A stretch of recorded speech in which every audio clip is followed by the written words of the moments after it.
Assalamualaikum warahmatullahi wabarakatuh. Waalaikumsalam warahmatullahi wabarakatuh.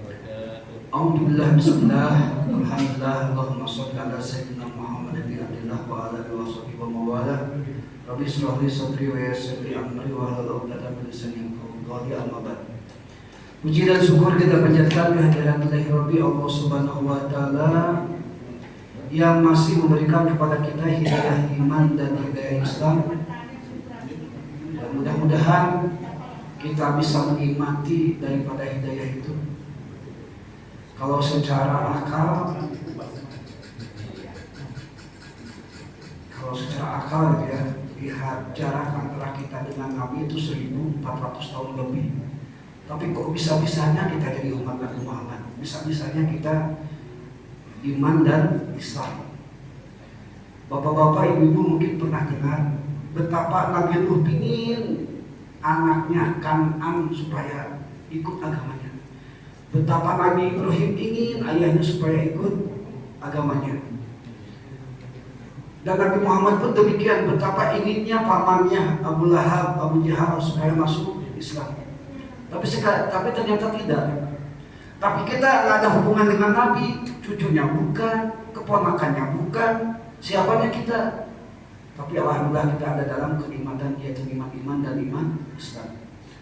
Salawat dan salam semoga limpahkan kepada junjungan kita Habibana wa Rasulana Sayyidina Muhammad Rasulullah SAW dengan ucapan Allahumma sholli ala sayyidina Muhammad wa ala ali sayyidina Muhammad. Hadirin kaum muslimin rahimakumullah, izinkan malam ini agak berbeda sedikit. Sebelum kita masuk kepada fikih sholat, tentang rukun sholat, karena ini juga ada hubungan dengan sholat, saya ingin menyelesaikan 4 hal yang disampaikan oleh jamaah gitu ya. Yang pertama, malam kemarin Pak Imam itu menyarankan ke saya supaya banyak tanya jawab gitu ya.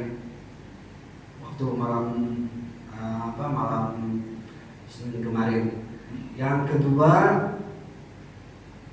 waktu saya menjadi pengganti khutbah Jumat, saya kalau nggak salah menjelaskan tentang innallaha la yanduru nadrul rahmah gitu ya. Allah tidak akan melihat beberapa orang nanti di hari kiamat dengan pandangan rahmat. Sedangkan di akhirat itu modal cuma 2, amal ibadah dan rahmat Allah. Sebanyak-banyaknya amal ibadah kita, belum pasti kita masuk surga atau tidak. Tapi dengan adanya rahmat Allah, walaupun dosa kita besar, kalau sudah rahmat Allah, ya kita bisa dapat ridho Allah dan masuk surga. Itu yang kedua. Permasalahannya adalah karena ada jamaah yang bertanya gitu ya, saya harus menyelesaikan sekarang.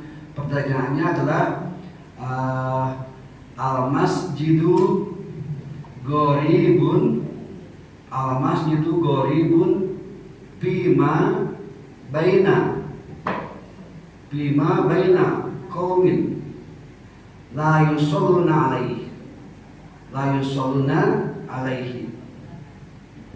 Jadi hadis Nabi yang terdapat dalam kitab Nasaihul Ibad halaman 46. Jadi bukan sekedar kata-kata, silahkan aja cek dalam kitab itu halaman 46. Ada 6 golongan yang tidak akan mendapatkan rahmat di surga. Berarti kalau nggak mendapatkan rahmat, ngambilkan pahala saja. Sedangkan pahala belum pasti apakah diterima atau tidak, kan begitu. Jadi salah satunya adalah orang yang masyarakat sekitar masjid gitu ya, tapi la yusalluna, bukan la yusalluna alaihi ya, la yusalluna bihi. La yusalluna bihi. Ini tidak termasuk ibu-ibu ya, karena ini khusus untuk laki-laki. Kalau ibu-ibu silahkan mau di masjid, mau di rumah, tak masalah. Tapi kalau laki-laki tidak sholat di masjid itu bermasalah, itu maksudnya. Jadi konfirmasi yang ini ya, yang kedua ini. Yang ketiga konfirmasinya adalah yang di grup WA itu.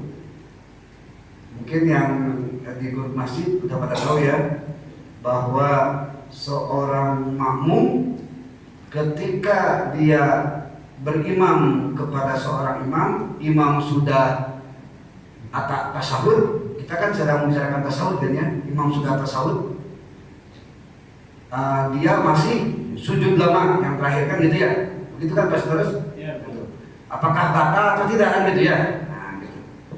Ini berarti tentang sujud yang lama ya, sujud yang lama di akhir sholat ya, sujud di akhir sholat. Nah, itu. Yang terakhir yang keempat, ada juga jamaah yang bertanya gara-gara ini, gitu ya, bolehkah sholat di masjid lain? Nah, gitu ya. Bolehkah sholat di masjid lain? Nah, gitu. Sedangkan dia di sini bayana qaumin la yusalluna bihi, tetangga masjid yang tidak sholat di masjid itu. Al-Kausar itu kan, waktu saya khutbah Jumat itu saya menjelaskan 40 rumah ke barat, 45 ke timur, 40 rumah ke selatan, 45 rumah ke utara. Kira-kira semuanya kiri kanan depan belakang itu 40 rumah nggak mencakup Pak? Atau ada yang lebih jauh? Nah, itu aja pokoknya ya. Saya ingin menjelaskan ini aja dulu. Karena kalau terlalu banyak PR nanti ya menyita waktu juga ya. Pertama, usulan nomor 1 banyak tanya jawab. Insya Allah malam ini kita sebelum kajian ada 2. Sebelum kajian pertanyaan, setelah kajian juga ada pertanyaan. Yang kedua, tentang materi khutbah saya waktu yang kemarin, bahwa Nabi pernah bersabda, sitatun asya'una gharibatun istidati mawlana innallaha la yanzuru natul rahmah. Ada 6 golongan yang Allah tidak mau melihat mereka dengan pandangan rahmat. Salah satunya adalah, kita nggak mungkin ngebahas 6-6-nya ya Pak ya, karena yang dimasalahkan ini. Salah satunya adalah al-masjidu gharibun fima baina qaumi la yusalluna bihi, tetangga masjid yang tidak sholat di masjid. Nah, gitu. Apa itu tetangga masjid? Tetangga masjid itu adalah jamaah muslim, gitu, yang ukurannya 40 rumah. Jadi kalau Bapak mau tahu, silahkan dari masjid ini ke rumah Bapak berapa atap gitu ya. Misalnya ini rumahnya. Nah, ini rumah atap ke-1, ke-2, ke-3 terus sampai 40. Nah, itu namanya tetangga masjid. Nah, gitu ya. Nah, sekarang masalahnya dari mana itu tetangga masjidnya? Atau apa hukum sholat di masjid? Kita hukum dulu ya. Hukum sholat di masjid itu terdapat dalam kitab Al-Mughni juz 1 halaman 626 yang diriwayatkan oleh Ibnu Qudamah. Nabi bersabda, la sholata li jaril masjid illa fil masjid. Tidak ada sholat kepada tetangga masjid kecuali di masjid. Nah, itu. Tapi jangan dulu itu ya Pak ya, jangan dulu dicerna total 100%, karena kasihan yang sholatnya di luar. Berarti saya tak ada sholatnya dong, terasa sholatnya tidak demikian. Karena ini hadis masih mentah ya, perlu dikaji gitu. Jadi hadisnya adalah la sholata li jaril masjid illa fil masjid. Karena saya pun ketika sholat Jumat, sholat berjamaah kadang ada di sini, kadang di luar, dan di mana-mana kan begitu ya. Nggak mungkin juga kita di tempat kerja langsung ke sini dan tidak sholat duhur kan begitu. Yang jelas kata Nabi, tidak ada sholat berarti kemungkinan tidak tidak sah sholatnya jamaah masjid yang tidak yang sholat tidak di masjid. Nah, begitu. Jadi kalau kita pakai bahasa kasar, berarti 40 rumah yang depan belakang kiri kanan itu mau tidak mau harus sholat di masjid, kan begitu bahasa kasarnya ya. Nah, ini secara umum dulu. Yang kedua, dari mana yang 40 itu? Dari yang 40 itu ada dalam hadis Nabi. Jadi hadisnya begini. Ketika Nabi menerima laporan dari seorang tetangga bahwa ada tetangga dekatnya saya yang sering mengganggu gitu ya, maka Nabi nyuruh Abu Bakar, Umar, dan Ali untuk berdiri di pintu masjid. Jadi pintu masjid Nabi itu kebetulan ada 3. Di sini ada berapa? 3. Pas 3 ya. Nah, itu sesuai dengan masjid Nabi lah. Ada 3 pintu. Jadi Abu Bakar, Umar, dan Ali. Nah, maka kata Nabi, ala inna arba'ina daran jarun wa la yadkhulul jannah man la ya'manu jaruhu biwaqi. Ingatlah bahwa sesungguhnya 40 rumah itu gitu ya, termasuk tetangga termasuk bagian daripada tetangga. Nah, gitu. Nah, cara mengukurnya Nabi menyuruh Umar, Ali, dan Abu Bakar untuk berseru. Dalam sebuah riwayat berserunya dengan adzan dan iqamah. Jadi batasan tetangga masjid itu bisa diukur dengan adzan dan iqamah. Gitu. Kalau pakai mic speaker mungkin jangankan 40 rumah, mungkin sampai 100 rumah pun terdengar ya. Berarti ini karena zaman Nabi tak ada pengeras suara, berarti pakai teriak, yang pakai kayak apa? Teropong itu lah ya, bukan teropong apa namanya? Corong. Nah itu, kalau orang tua zaman dulu pakai corong. Ada yang teriak juga. Nah kalau teriak masih terdengar di tempat yang sepi ya, bukan lagi ada konser, bukan. Apalagi lagi hujan lebat, bukan. Ketika normal sepi terdengar, nah itulah tetangga masjid. Ukurannya begitu. Kalau tidak mau ukurannya dengan angka. Nah gitu ya. Nah jadi 40 rumah itu kalau lihat dari hadis demikian. Nah sekarang masalahnya gimana orang yang sholatnya di luar? Ini ada 2 Pak. Pertama, kenapa harus di luar? Kan begitu ya. Apakah karena masjid kita kurang nyaman? Kalau dilihat apa Pak yang tak nyamannya? Jamaah penuh nggak ada, biasa-biasa aja ya, kita masih nyaman. Gerah AC plus kipas angin mau apa lagi? Tempat sholat bersih semua, kan begitu, nggak ada alasan kan? Nah, asal hukumnya itu memang kalau lihat di lain hadis ini tidak boleh, kecuali ada menurut syar'i, gitu ya. Dan kita tidak bisa menentukan menurut syar'inya kayak gimana, karena kita harus tahu dulu kondisi lapangan. Yang tahu kondisi lapangan adalah Pak RT-nya, Pak RW-nya, atau pemerintahan setempatnya. Dalam hukum Pak, la yankaru bitaghayyur hukmi bitaghayyur azman wal amkan. Hukum itu disesuaikan dengan situasi dan kondisi. Kalau di warga Nusa Indah ini banyaknya kaum buruh yang jam 6 harus standby di pabrik misalnya ya, di kantor, berarti pergi dari sini jam berapa kira-kira? Tolong jawab, karena saya nggak tahu situasi di sini, terserah aja. Misalnya kalau jam 6 pagi harus ada di pasar, harus ada di tempat kerja, kira-kira berangkat dari Nusa Indah jam berapa idealnya Pak? Idealnya? Setengah 6 berangkat ya. Nah, persiapan sebelum berangkat pasti kan mandi dulu, sarapan dulu, jam berapa tuh? Butuh berapa menit?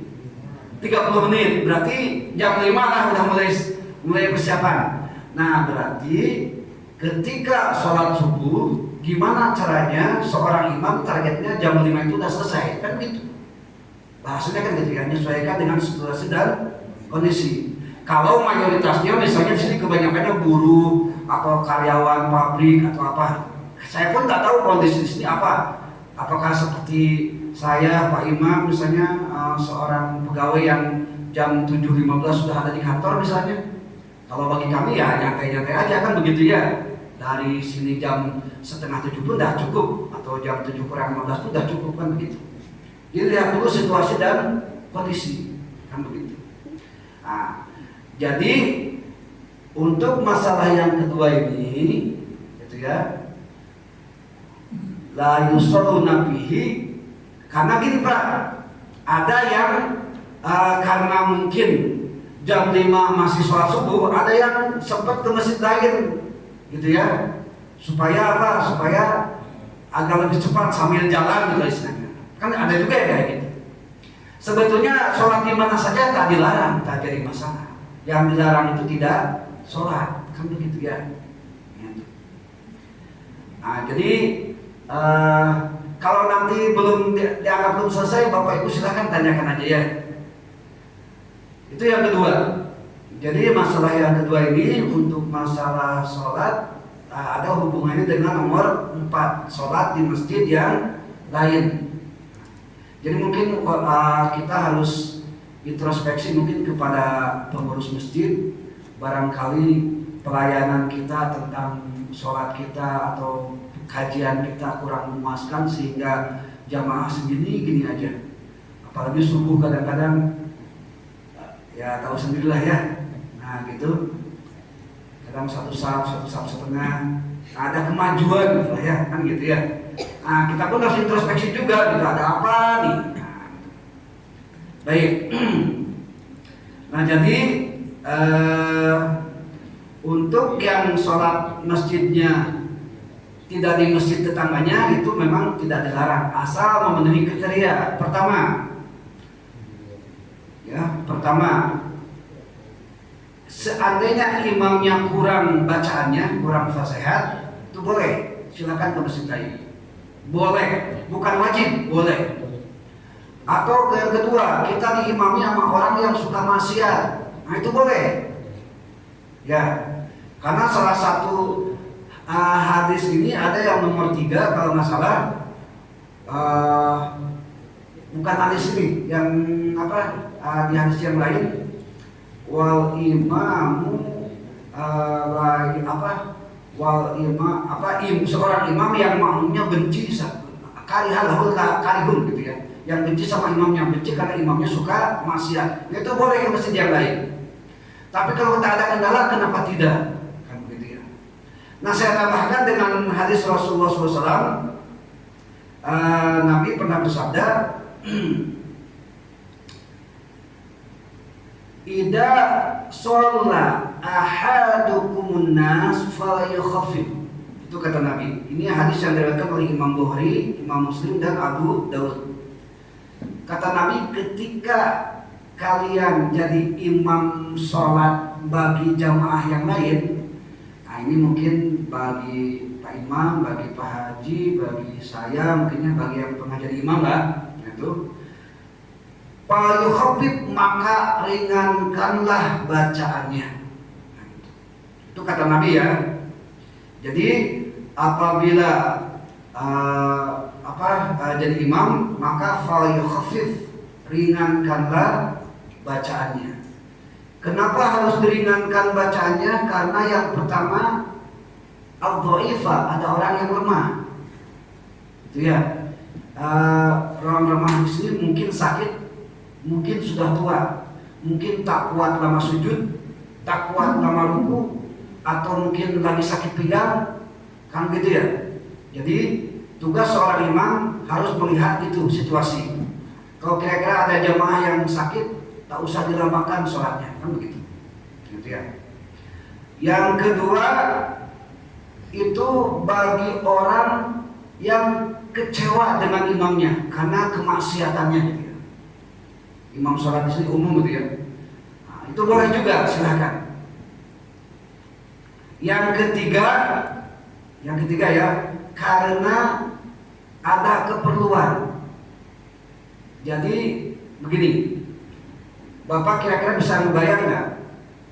lagi sholat, ada tamu di rumah mau bayar utang atau mau ngasih duit, pasti sholatnya pengen cepet-cepet kan? Nah itu, kira-kira khusyuk gak sholatnya? Kalau semakin lama semakin stres, yakin. Karena ada yang mau ngasih duit nih, kalau lama nunggu keburu balik lagi. Hangus lah duitnya kan gitu kan. Nah itu. Jadi saya jelasin juga, kalau orang yang lagi perlu ya memang kita harus meringankan bacaannya. Nah begitu. Ini pun pernah kejadian. Hadis ini pernah kejadian ketika Mu'ad bin Jabal itu ya mengimami sholat. Itu Mu'ad bin Jabal mengimami sholat.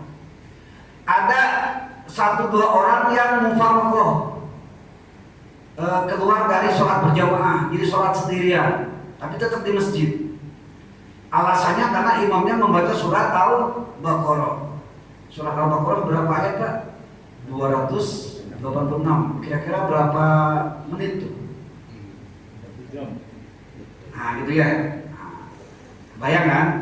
Jadi masuk akal kalau ada sebagian jemaah yang mufaraqah berpisah sholat sendiri, dah selesai pulang aja. Jadi ketika dia pulang, imam masih sholat berjamaah gitu ya. Nah gitu. Nah ketika Mu'ad beres sholat, Mu'ad bilang gini, anta munafik. Kamu ini munafik, masa nggak sholat berjamaah bareng? Nah gitu. Karena kelihatan mufaraqah. Nah si sahabat tadi yang diomongin sama Mu'ad bin Jabal itu ngalu sama Rasulullah SAW. Dan Rasulullah memanggil Mu'ad. Ditanya sama Nabi, kenapa kamu mufaraqah? Apa kata sahabat Nabi itu? Beliau ngomong gini, faqarata fatawaztu, gitu katanya. Ya Nabi, saya ini tergesa-gesa. Saya ini peternak kambing, mengembala kambing, dan saya pun banyak mengerjakan kerajinan tangan, harus tepat waktu gitu. Ya. Makanya karena sholatnya agak lama kami agak berpisah. Itu kata sahabat yang katanya Nabi itu. Maka akhirnya Nabi ngomong sama Mu'ad bin Jabal, Mu'ad, makanya jangan sembarangan ngomong. Jangan sembarangan fitnah gitu. Coba cek dulu mufaraqah itu atau berpisah dari sholat berjamaah itu apa alasannya. Nah, itu. Akhirnya Nabi bilang gini, Iqra wasyamsi wadduhaha wasabbih isma rabbikal a'la ad-duha, terus al-ala, al-lail dan sebagainya. Ini hadis riwayat Imam Muslim. Jadi kata Nabi kepada Mu'ad, ini kepada Mu'ad ya, bukan kepada kita ya. Karena kondisi Mu'ad dengan kondisi kita beda. Jadi saya tidak menyarankan ini gitu. Kata Nabi, maka bacalah oleh kaum Mu'ad pertama wasyamsi wadduha, yang kedua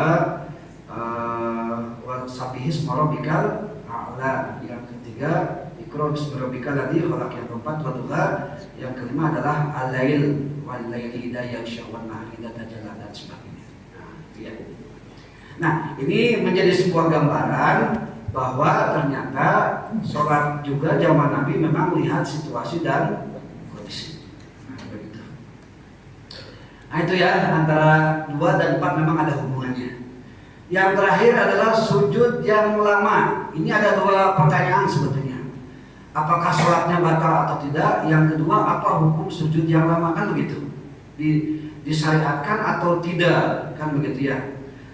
Begini, untuk sujud yang lama itu dasar hukumnya adalah dari Abu Hurairah, gitu ya. Hadis dari Abu Hurairah yang diriwayatkan oleh Imam Muslim, Imam Abu Daud dan Imam An-Nasai. An-Abi Hurairah radhiyallahu anhu, qala Nabi sallallahu alaihi wasallam, Nabi sallallahu qala aqrabu ma yakunul abdu min rabbih wa huwa sajidun fa'ksiru ad-du'a. Ini dasar hukumnya ya. Kata Nabi, sedekat-dekatnya hamba kepada Tuhannya itu ketika sujud. Maka perbanyaklah doa ketika sujud, begitu kata Nabi. Cuma di sini sujud yang mana? Sujud ada berapa kali pada dalam misa? 8 kan? Sujud pertama, kedua, ketiga, atau yang ke-8? Ini nggak dijelaskan. Yang jelas kata Nabi, banyak-banyaklah doa ketika bersujud. Nah, itu yang pertama ya. Yang kedua,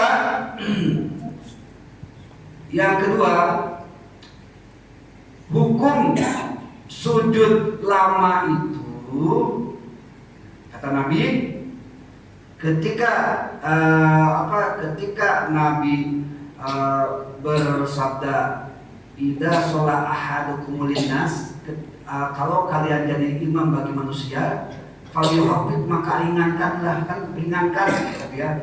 Jadi termasuk dalam sujud juga sujud yang lama kira-kira memberatkan atau tidak. Kalau kira-kira memberatkan gak usah lama-lama, kan begitu. Kata Nabi, falyuhaffif, ringankan. Karena ada mungkin dari orang tua kita atau yang lain nggak kuat sujud, ada, atau nggak kuat ruku dan sebagainya. Nah, kata Nabi di sini, faiza sholat ahadukum li nafsihi fayutawwil ma syaa. Itu kalau kalian sholat sendiri silahkan sujud yang lama. Kalau lihat di sini berarti hadis yang pertama itu sujudnya bagi sujud orang yang sholat munfarid atau lagi sendirian. Kalau lagi sholat berjamaah, tengok dulu jamaahnya. Kalau jamaahnya level sahabat, level tabiin, level wali, silakan sepuasnya sholat. Selamanya, bukan selama-lamanya ya, mungkin kalau selama-lamanya. Silakan, begitu. Tapi kalau jamaahnya heterogen, gitu ya, ada yang sibuk sini ke sana kemari. Nah, ini kecerdasan imam masing-masing kalau itu ya, terserah. Yang jelas kata Nabi, idza shalla ahadukum li nafsihi fayutawwil ma syaa. Kalau kamu sholat sendiri silahkan sekehendakmu, itu kata Nabi. Kalau lagi sendiri, berarti kalau lagi berjamaah kita ya terikat sama aturan. Makanya sekali-kali dewan masjid kita mungkin musyawarah lah, kira-kira tak ada yang masalah daripada nanti berbicara di belakang gini gitu dan segala macamnya, mendingan kompromi aja. Kira-kira maghrib durasinya berapa? Kalau ini durasi ini siapa yang menentukan? Pak Haji, yang ini durasi sholat siapa yang menentukan? Kita. Oh, kita yang menentukan ya. Nah, berarti kita setting ke sini, misalnya dari hasilnya sholat maghrib berapa menit nih idealnya? Misalnya 5 menit, sholat subuh 10 menit, sholat asar berapa menit dan sebagainya. Tak apa-apa, nggak jadi masalah. Lebih baik maslahah berkompromi daripada nanti kita jadi kekurangan jamaah, itu aja. Kalau menurut saya gitu ya. Itu untuk sujud yang lama ya. Apakah batal atau tidak? Tidak membatalkan kalau konteksnya yang dikirimkan lewat kayak tadi gitu ya. Karena yang membatalkan sholat berjamaah cuma satu, ketinggalan 2 rukun. Rukunnya rukun fi'liyah, bukan rukun qauliyah. Kalau assalamualaikum, ketika imam assalamualaikum dia masih sujud lama, sebetulnya nggak batal sholat berjamaahnya. Karena assalamualaikum itu rukun qauliyah. Kalau yang batal itu rukun fi'liyah, cuma hukumnya makruh. Itu mungkin ya klarifikasi daripada 4 hal yang tadi. Silakan. Saya kebalikan yang lama Ustaz. Kan kita sudah biasa sholat berjamaah di sini. Kita sudah bisa memprediksi imam sujudnya lama, sujud tadi Pak. Misal imam sujudnya bisa 2 menit. Kemampuan kita atau saya misalnya ya cuma 1 menit. Boleh nggak saya menunda sujud saya 10 menit supaya saya tidak bisa ikuti imam sama-sama naik. Jadi prediksi imam itu sujudnya 2 menit, Bapak pengen 1 menit aja, langsung bangkit gitu ya? Nah, kemampuan saya tunggu dulu. Imam udah sujud. Oh, ada sujud. Saya tunggu dulu 5 menit atau 1 menit. Saya sujud supaya saya aja. Kalau nanti kita nggak pusing kan? Saya tunggu imam lama baru naik. Apa hukumnya? Berarti ada 2 penyelesaian. kita tidak bicara masalah hukum ya, karena hukum tak membatalkan sholat berjamaah. Karena itu saya jelaskan, yang membatalkan sholat berjamaah itu ketinggalan dengan sengaja dua fi'liyah, dua rukun fi'liyah ya. Kalau qauliyah enggak. Jadi kalau hukum jelas tak membatalkan. Solusinya dua. Yang pertama, tadi udah dibilang kompromi dulu. Tak apa-apa masalah sujud apapun kita kalau bisa ya kompromi lah. Untuk kebaikan kita sholat kan gitu. Kira-kira berapa nih bagusnya? Gini aja, ukuran sujud yang lama memang lebih lama lebih bagus gitu ya. Karena yang diperbolehkan sujud dan ruku itu termasuk rukun fi'liyah tawilah, termasuk rukun fi'li yang panjang, jadi boleh dipanjangkan. Boleh, bukan wajib, boleh. Nah gitu. Nah sekarang pertama solusinya itu dimusyawarahkan. Tak apa-apa, walaupun sekedar kayak remeh-temeh untuk kemaslahatan, kenapa tidak? Disepakati sujud paling lama berapa menit khusus untuk sholat berjamaah. Kalau untuk masing-masing itu terserah ya. Yang kedua, kalau solusi yang Bapak tadi sampaikan, nunggu imam 1 menit nanti udah berlalu baru sujud gitu ya, itu tetap hukumnya makruh Pak, karena tidak mengikuti imam, tapi tidak membatalkan sholat berjamaahnya. Cuma kategorinya makruh karena tidak segera untuk mengikuti imam. Nah gitu. Dan secara akliyah ya, Pak Sitorus boleh jadi contoh.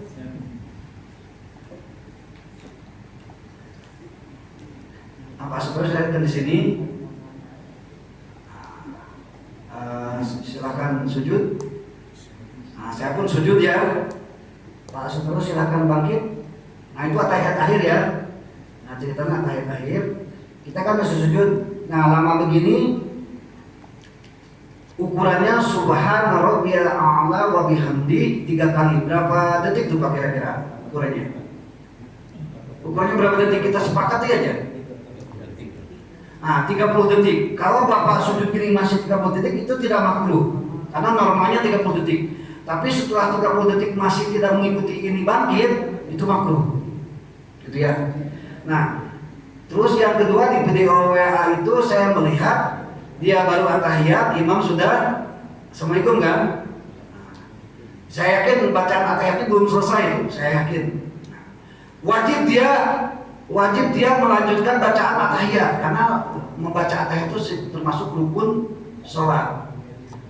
Cuma masalahnya begini, ketika assalamualaikum ke kanan, assalamualaikum ke kiri, silakan. Nah, si makmum masih sholat kan, dia nih lagi ngikut siapa, imamnya udah selesai. Nah, itu makruhnya tuh di sana.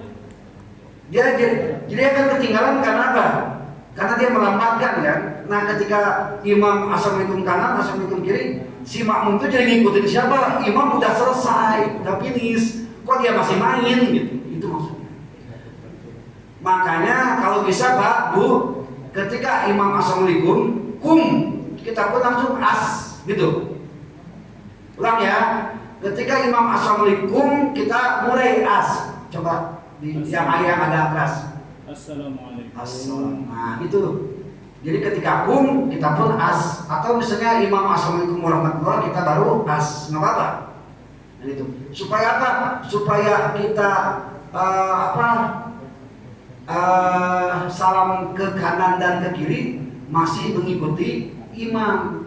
Kalau tadi lain, imam udah salam kanan kiri, dia masih berputar di atahiyat, masih sholat. Berarti posisinya apa nih? Sendirian apa berimam? Kalau berimam, imamnya udah selesai. Nah itu makruhnya di sana. Khawatirnya begitu aja. Nah, itu tidak batal. Tidak membatalkan sholat, tidak membatalkan sholat berjamaah juga. Tidak ikut komando lah berarti. Nah betul, komando lah. Ada yang lain silakan. Ya. Kiri kanan dulu ya. Bentar Pak. Jadi kan pertanyaan ini memang betul-betul kejadian, ya. Yang mana yang satu, yang dua, yang tiga, yang empat? Kata Pak Ustaz yang mengingatkan bacaan itu tadi. Ya. Tapi ada beberapa kasus ternyata imam tadi tidak mengindahkan Pak Ustaz. Berapa kali pun bilang meringankan misalnya. Bahkan ya waktu lama makin panjang gitu. Kadang-kadang ada yang mengatakan malaslah sholat di situ karena imamnya begini. Nah, sekarang pertanyaan saya begini Pak Ustaz, macam mana dengan imam yang sudah tahu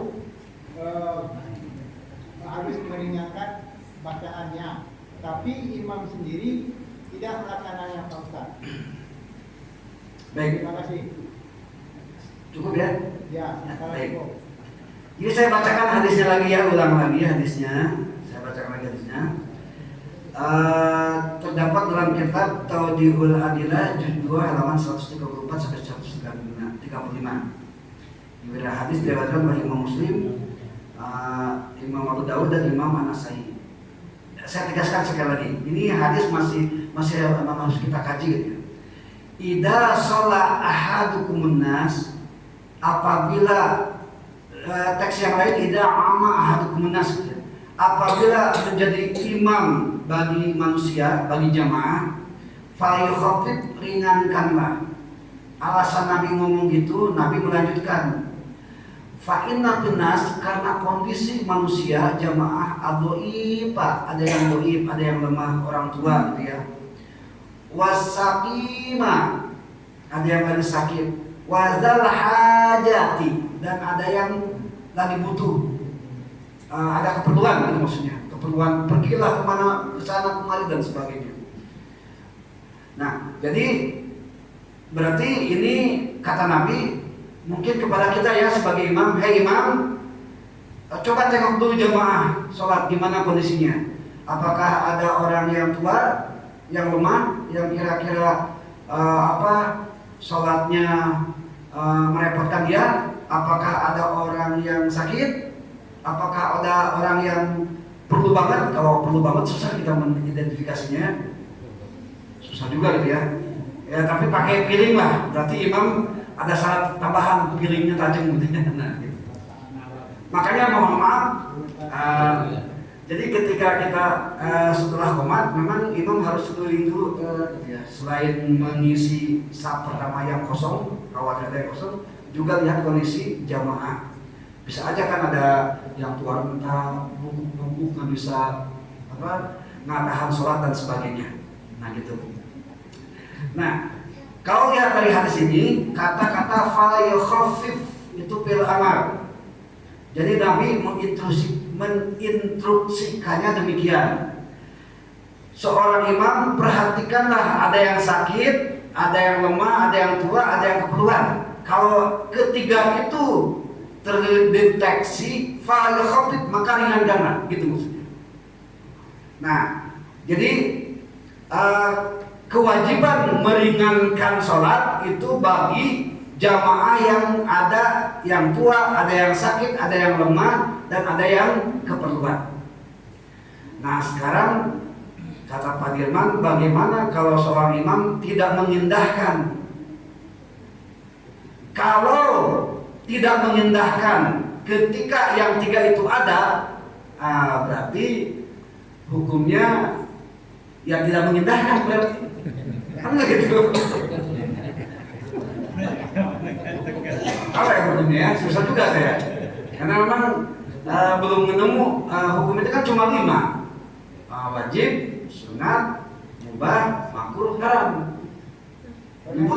Nyebut imam haram juga mungkin saya. Kan gitu. Karena ada akibatnya Pak Ustaz. Karena imam tidak mengindahkan begitu, katakanlah bacaan suratnya sudah panjang, dikatakan begitu, lambat lagi. Ini kita terus terang aja, gitu ya kan? Nah, banyak yang jemaah masjid Al-Kausar, ya kan, sholat di luar Pak Ustaz. Ini bukan apa gitu. Nah, jadi kejadiannya memang kita langsung aja gitu. Saya nggak maaf apa gitu. Oh, fakta berarti ya itu ya? Gitu.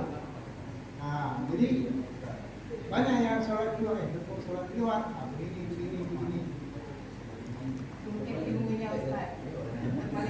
Berarti harus gimana Pak? Saya minta masukan dari Pak Imam lah kalau begitu. Menarik sekali, memang luar biasa. Dan ini semua saya pribadi open saja. Saya pikir gini Ustaz, kita kan sholat subuh dan isya saja yang agak aneh. Kalau yang zuhur, asar, maghrib tidak. Jadi kalau itu jadi permasalahan, itu terserah kepada jamaah yang bersangkutan. Maksudnya lari dan belajar terserah dia, ilmunya lah ya. Ya, dan kemudian sujud saya yang lama tadi terakhir itu saya kasih 30 detik Pak. 30 detik. Tak sampai 1 menit. Jadi kalau hanya kita itu permasalahan sujud, ya sujud itu kalau kita makin lama kan darah itu kan masuk di otak kita sama sehat kan. Dan ada yang kita baca misalnya. Jadi tidak kita hanya lama-lama gitu aja. Jadi 30 detik Ustaz, sampai 1 menit. Jadi cuma waktu kita subuh dan isya. Yang paling panjang itu subuh waktu Jumat.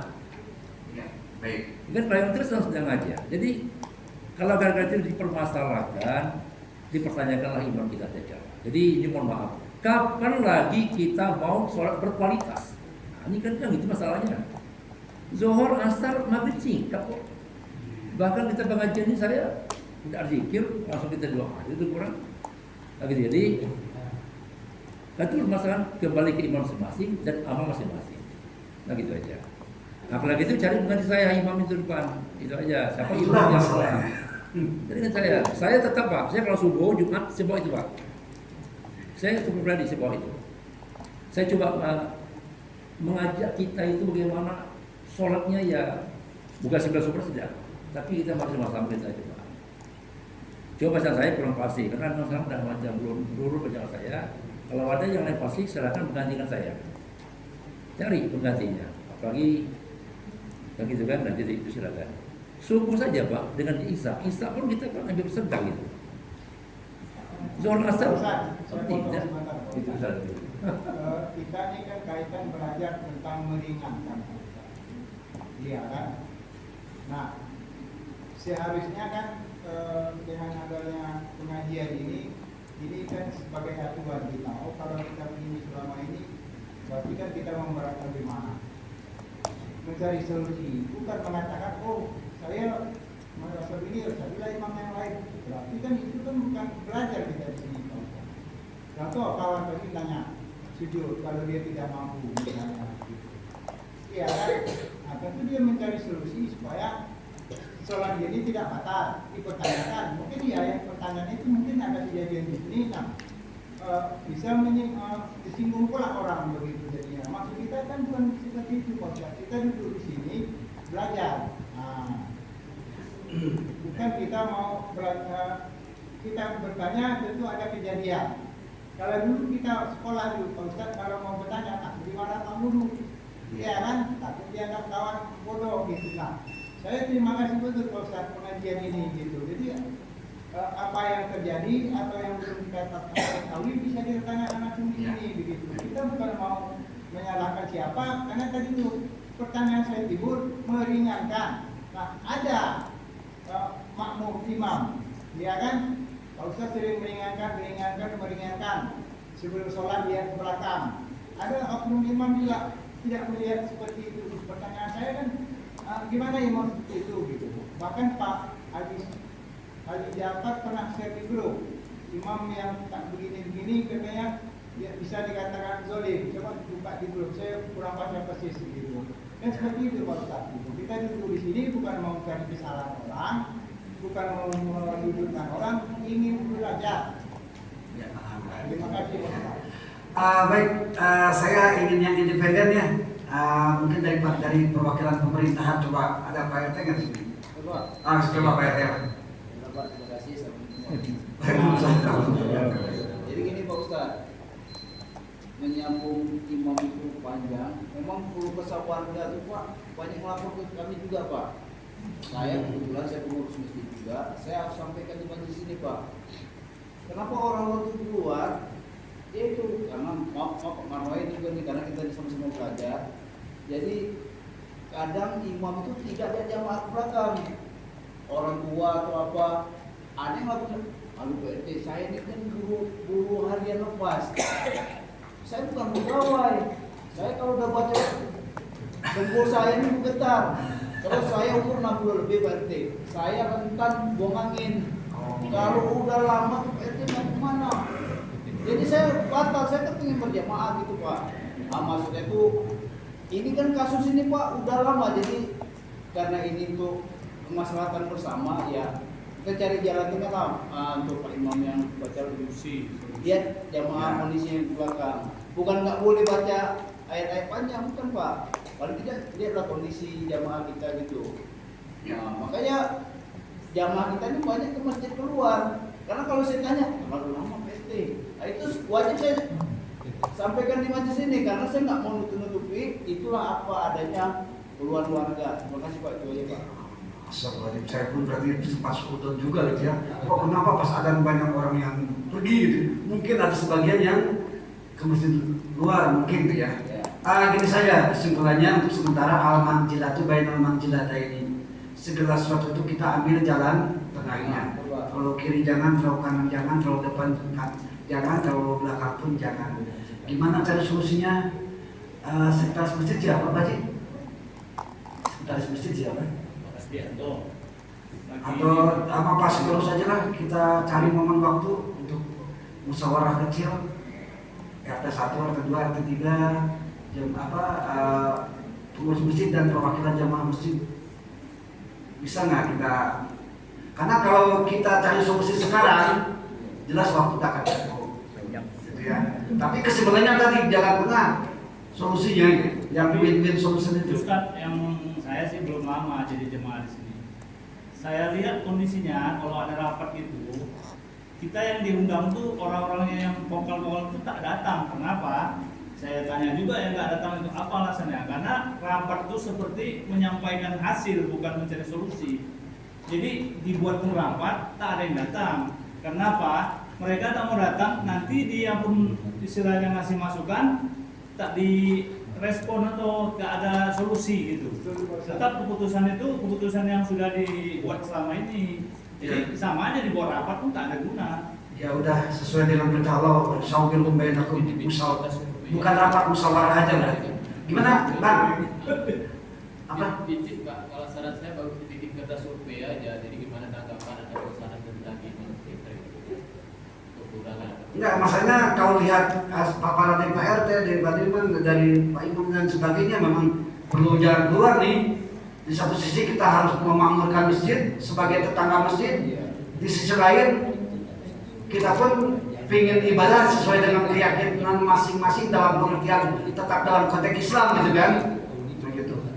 Jadi mohon maaf saya memberanikan diri, mohon maaf nih kepada Pak Seterus, mohon carikan waktu untuk kita ngumpul-ngumpul untuk musyawarah itu aja. Karena memang solusinya bukan saat ini dan detik ini nggak bisa. Itu aja penting. Cukup ya Pak ya. Dan kita pun sebagai imam, saya Pak Imam terus Pak Haji Yahya juga mungkin ini menjadi menjadi penguat bahwa ya memang sholat berjamaah bukan sekedar otorisasi imam, tapi juga kita memaklumi gimana makmum dan kondisinya kan seperti itu. Hadirin kaum muslimin rahimakumullah, target saya malam ini tak tercapai, ternyata tahiyat akhir tak bisa dikerjakan. Ya gara-garanya ini Pak Imam, waktu Pak Imam bilang badalkan Pak Krisnangan ya, saya ngebahasnya tentang ini gitu. Dan ternyata respon jamaah, waduh saya 40 rumah nih, gimana nih? Sama sholatnya, jadi saya pun perlu klarifikasi. Asalnya itu aja. Baik hadirin, itu saja mungkin yang bisa saya sampaikan. Yang jelas, akhul muslim faslu baina akhwaikum. Persaudaraan Islam itu jauh lebih utama daripada perbedaan kita masalah. Sekian dan demikian. Wallahumma fiqh ila qawmi thariq. Wassalamualaikum warahmatullahi wabarakatuh. Waalaikumsalam warahmatullahi wabarakatuh.